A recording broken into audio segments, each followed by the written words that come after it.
बिस्मिल्लाहिर्रहमानिर्रहीम। अस्सलामुअलैकुम। खिदमत खल्क की वजह से उसे टेक्सटाइल की रियासत का बेहतरीन इंसान करार देते हुए इवार्ड से नवाजा गया था, मगर उसने इवार्ड लेने से पहले अजीब व गरीब ख्वाहिश का इजहार करते हुए कहा था कि ये इवार्ड मुझे एक हिजड़े से दिलवाया जाए, और उसकी ख्वाहिश को पूरा करते हुए जब एक हिजड़े के हाथों से इवार्ड दिलवाया गया तो पूरा हाल कह के लगाते हुए तालियों से गूंज रहा था, मगर उसकी आंखों से आंसू नदी के झरनों की मानिंद बह रहे थे। यहाँ तक कि रियासत के डिप्टी गवर्नर ने उठकर उसे गले से लगा लिया था। उसका नाम हमजा फारूक था।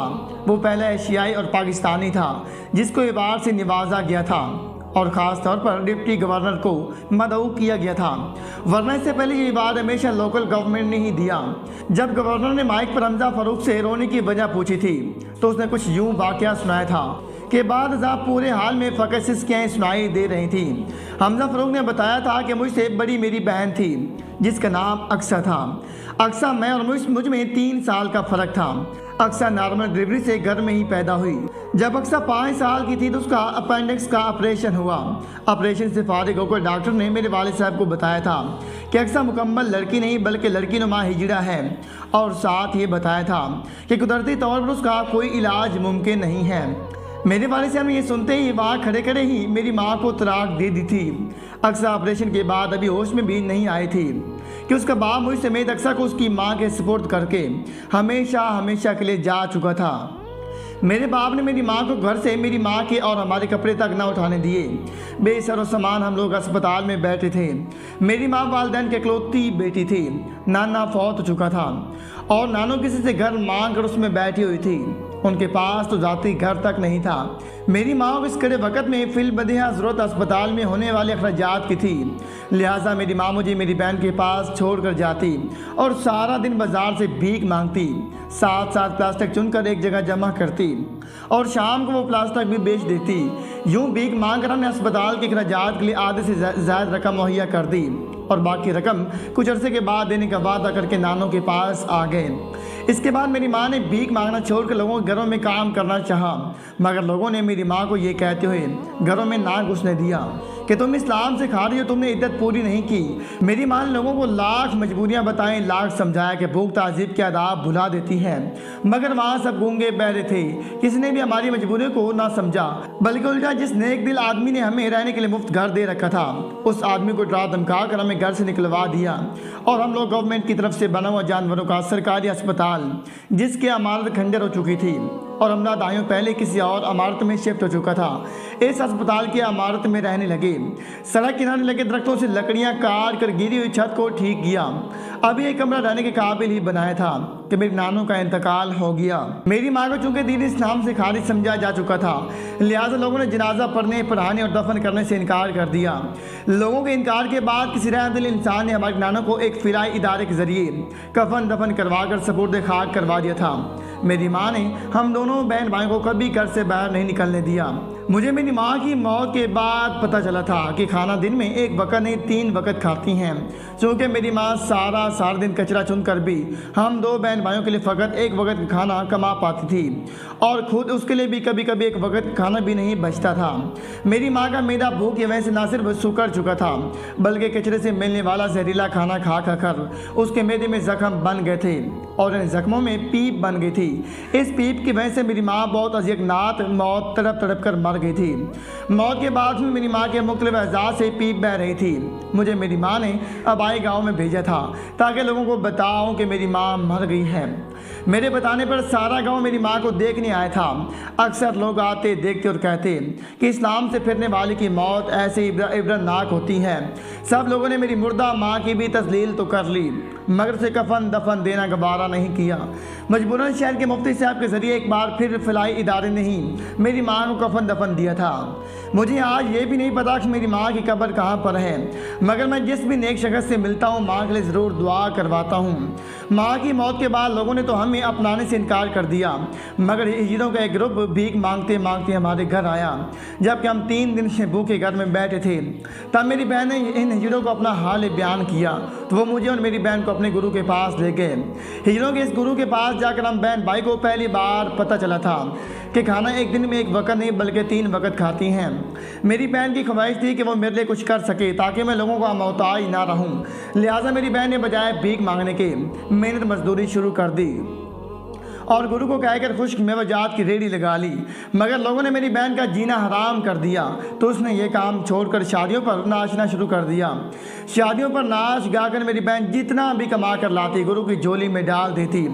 अगर मुझे मेरी बहन को हमारी माँ के बाद किसी ने प्यार दिया था तो वो हिजड़ों के उस गुरु ने दिया था। मेरी बहन जब भी उसकी झोली में कमाई डालती तो कहती, मेरे बाद मेरे भाई का ख्याल रखना और इसे बाहर भेज देना, इस मुल्क में ना रहने देना। मैं कभी अपनी बहन की बात को समझ ना पाया, ना सोच सका कि मेरी बहन कागज़ के चंद टुकड़ों के लिए कितनी अजियत सहती है। मुझे याद है कि मेरी बहन जब भी किसी फंक्शन से वापस आती थी उसकी आंखें लाल और सोजी हुई होती थीं। मेरे पूछने पर वो कहती कि रात को जाग जाग कर आँखें ऐसे ही हो जाती हैं। फिर एक दिन गुरु ने मुझे बताया कि शादी में फायरिंग हो रही थी, गोली तुम्हारी बहन को लगी है और वो मर गई है। मेरी बहन की मौत का दुख मुझे मेरी नानी और माँ की मौत से भी ज़्यादा था। मेरी बहन की मौत के हवाले से मेरे जहन में बहुत सारे सवालात थे, मगर मैं चाहकर भी हिजड़ों के इस गुरु से ना पूछ पाया था। आखिरकार हिजड़ों के इस गुरु ने किसी रईसज़ादे का बिस्तर अपनी किसी चेली से गर्म करवाया तो उसके एवज मुझे अमेरिका भिजवा दिया। यहाँ आकर मैं अनपढ़ था, लिहाजा मैंने एक बार में बतौर वर्कर काम शुरू किया। बाद जहाँ मैंने कहीं और काम शुरू कर दिया। एक दिन मुझे खबर मिली कि हिजड़ों का वो गुरु भी फौत हो गया है जिसने मुझे अमेरिका भेजा था।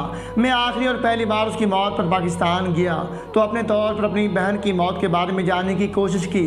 जब मुझे अपनी बहन की मौत की हकीकत पता चली तो उसके बाद पलट कर भी कभी पाकिस्तान में नहीं गया, ना ही कभी मेरा दिल माना, क्योंकि मेरी बहन को शादी के फंक्शन के बाद अगवा करके नशे में धुत होकर अवस का निशाना बनाया गया था और वो बेचारी दरिंदों के आवाज़ सहते सहते मर गई थी। मगर फिर भी उसको ना छोड़ा गया बल्कि मुर्दा जिस्म को भी गोलियों से छलनी कर दिया गया था। अपनी बहन की इस इबरतनाक मौत की सच्चाई जान लेने के बाद मैं कभी पाकिस्तान नहीं गया। आज मैं अमेरिका की रियासत टेक्सास में चंद बड़े और मौजूद पाकिस्तानी बिजनेसमैन में से एक हूँ। मेरा यहाँ कॉस्मेटिक का कारोबार है और कुछ साल कबल ही एक इंडियन दोस्त के साथ मिलकर मैंने लेदर का कारोबार भी शुरू कर दिया है। मगर इन सब कामों के बावजूद मेरा बैंक बैलेंस सिफर है, क्योंकि सारा मुनाफा मैं एक ऐसे अमेरिकन इदारे को दे देता हूँ जो हिजड़ों की देखभाल करता है। कुछ साल कबल मुझे भी इस इदारे के बोर्ड ऑफ डायरेक्टर्स में शामिल किया गया है, जहां तमाम तर मसरूफियात के बावजूद सबसे ज़्यादा टाइम मैंने दिया। सबसे ज़्यादा लोग मुझसे मानूस हैं और आज मेरे हिजड़ों के लिए की गई खिदमात की बुनियाद पर ही मुझे इस इवार से नवाजा गया है। हमजा फरूक की कहानी सुनकर हाल में मौजूद लोग तालियां बजाते उठ कर खड़े हो गए थे, मगर इस बार हाल में तालियों से ज़्यादा सिसकियों की गूंज सुनाई दे रही थी।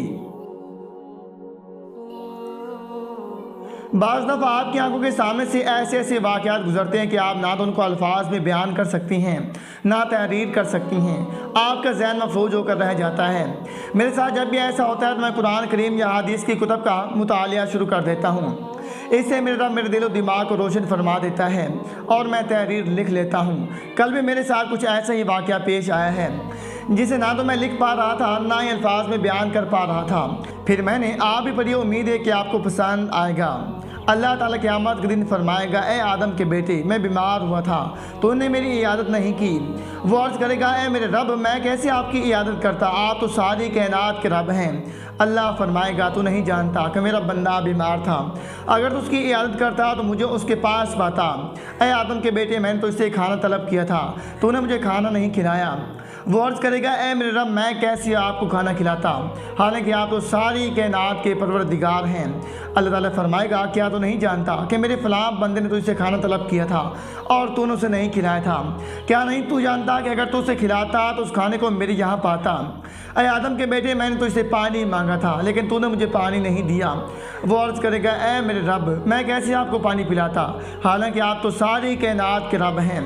अल्लाह फरमाएगा, मेरे फ़लाँ बंदे ने तुझसे पानी मांगा था लेकिन तूने उसे पानी नहीं पिलाया, अगर तो उसे पानी पिला देता तो पिलाते हुए पानी को मेरे यहाँ पाता। मैं कल अपनी वालिदा सहमा के हमरा उनके दूर पार पर रिश्तेदारों के घर फौतगी पर ताज़ियत के लिए गया हुआ था। जो लड़का फौत हुआ था वो अभी 40 साल से कम उम्र था, यानी जवान था। उसका नाम हमाद खान था। वो दो ही भाई थे, एक पहले खुदकशी हमले में फौत हो चुका था, जबकि हमाद 6 दिन पहले खालिक हकीकी से जान मिला था।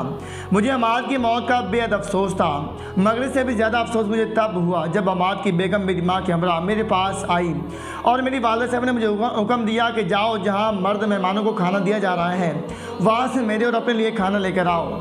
मेरी वालिदा साहब के मुँह से ये अल्फाज सुनकर मुझे बहुत अजीब लगा, क्योंकि मेरी वालिदा साहब ने मुझे किसी भी फौतकी पर खाना खाने से सख्त मना कर रखा था। यहाँ तक कि अब ये आदत इतनी पुख्ता हो गई थी कि मैं 2 दिन का भी भूखा हूँ तब भी मुझसे फौतकी का खाना नहीं खाया जाता। मगर आज जब मुझे मेरी वालिदा साहब की तरफ से खाना लाने का हुक्म हुआ तो मैं वर्षता हैरत में डूब गया। यहाँ तक कि तीसरी बार मेरी वालिदा साहब ने मुझे बाजू से झिंझोड़ कर खाना लाने का कहा तो मैं चला गया। वहाँ जाकर अपना बताया और 2 आदमियों का खाना लाकर वालिदा साहब को दे दिया, जिनके पास अब हमाद की बेवा के साथ साथ हमाद के 2 बच्चे और 3 भतीजे भतीजियाँ भी बैठे हुए थे। बच्चे खाना देखते ही खाने पर पल बढ़े और हमाद की बेवा मेरी वालिदा साहब के गले लगकर रोती रही।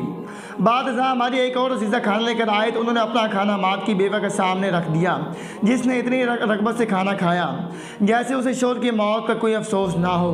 खाना खिलाकर हमने हमाद की बेवा, बच्चों और भतीजों को रुखसत किया तो उनके जाने के बाद मेरी माँ ने मुझे शाम से पहले 1 महीने के राशन का इंतज़ाम करने का हुक्म सुना दिया। मैं खुद इस काबिल भी नहीं था कि माँ के हुक्म की तामील कर सकूँ, जबकि वालिदा साहब का हुक्म रद्द करना भी मेरे बस में नहीं था। लिहाजा जिन दोस्तों और कारीन कराम से उम्मीद थी उनसे राबता किया, मगर शायद इस बार अल्लाह को आजमाइश मकसूद थी, लिहाजा सिर्फ 1500 रुपये का इंतज़ाम कर सका। जब असर की अजान शुरू हुई तो मैं वज़ू करने के लिए उठा। अभी वज़ू मुकम्मल करके पीछे मुड़ा ही था कि मेरी वालिदा साहब ने मुझसे राशन के मुतालिक सवाल कर दिया। मैं इस सवाल के लिए तैयार नहीं था, लिहाजा गड़बड़ा गया, मगर फ़ौरन तासरात को नॉर्मल करते हुए वालिदा साहब के एतमाद में लिया और नमाज़ पढ़ने चला गया।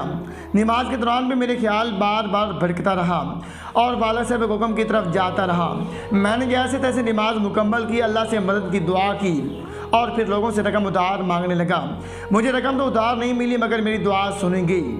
मुझे एक अजीज जिससे मैंने उधार रकम का तकाजा किया था उसने मुझे उधार रकम तो ना दी, अलबत्ता मुझे एक ऐसे आदमी से मिलवाया जो गैर मुस्लिम था और सूद पर रकम देता था। मैंने उससे 1 महीने के लिए 20,000 रुपये बमा 2,000 सूद 1 महीने की मोहलत पर ले लिए। इन पैसों से राशन खरीदा और वालिदा साहब को साथ लिया, लोगों से आँख बचाकर हमाद की बीवी तक पहुँचा दिया। इस काम से फारिग होने के बाद मेरी माँ ने मुझसे उधार के मुतालिक सवाल किया तो मैंने मुनासिब बात तक सच बताकर उन्हें मुतमईन कर दिया और फिर हमाद की बेवा के मुतालिक सवाल किया तो मेरी वालिदा साहब ने कुछ यूँ बयान किया। हमाद की मौत के फ़ौरन बाद उसकी बहनों ने अनाज वाले कमरे को ताला लगा दिया, अपनी दोनों बेवा भाभियों को घर से किसी भी किस्म की कोई चीज़ लेने से मना कर दिया।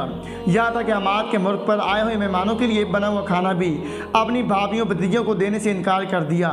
आज 6ठा दिन करीबी रिश्तेदार जो हमाद के घर वालों के रवैये से वाकिफ़ हैं वो अपने हिस्से का खाना उसकी बेवा और बच्चों भतीजों को दे जाती हैं और भूख से बिलखते बच्चे और दोनों लड़कियां बेवा औरतें मैं दिन में फ़कत एक दोपहर के टाइम वो भी ससुराल से छुप कर खाना खाती हैं। हमने ना सिर्फ उन्हें राशन पहुंचाया बल्कि इसी गांव में अपने अजीज़ों का एक खाली बंद पड़ा घर खुलवाकर उनके हवाले किया और उनके लिए रैश और राशन दोनों का बंदोबस्त कर दिया। मैं जैसे तैसे करके कर्ज और सूद दोनों चुका दूँ, मगर मेरा आज के नाम निहाद मुसलमानों से सवाल है कि जो लोग इतना जुल्म होता देखकर खामोश रहती हैं और जो लोग इतना जुल्म करते हैं, कल को रोज़ महशर वो लोग किस मुँह से शिफायत नबी करीम सल्लल्लाहु अलैहि वसल्लम तलब कर सकती हैं, किस मुँह से अल्लाह के हज़ूर पेश हो सकती हैं। हमाद की बेवा और भाभी दोनों सगी बहनें हैं, भाई कोई नहीं, वालिदैन फौत हो चुकी हैं।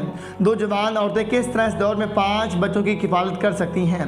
याद रखिए, हमसे रोज़े महशर हमाद की बेवा और इन जैसी दूसरी उम्मत मुस्लिमा की मजबूर बेटियों के मुतालिक रोज़े महशर पूछा जाएगा और अल्लाह के रूबरू आपकी ज़बान नहीं आपके जिस्म का अंग अंग बोल कर बताएगा कि इस मखलूक खुदा के लिए क्या किया।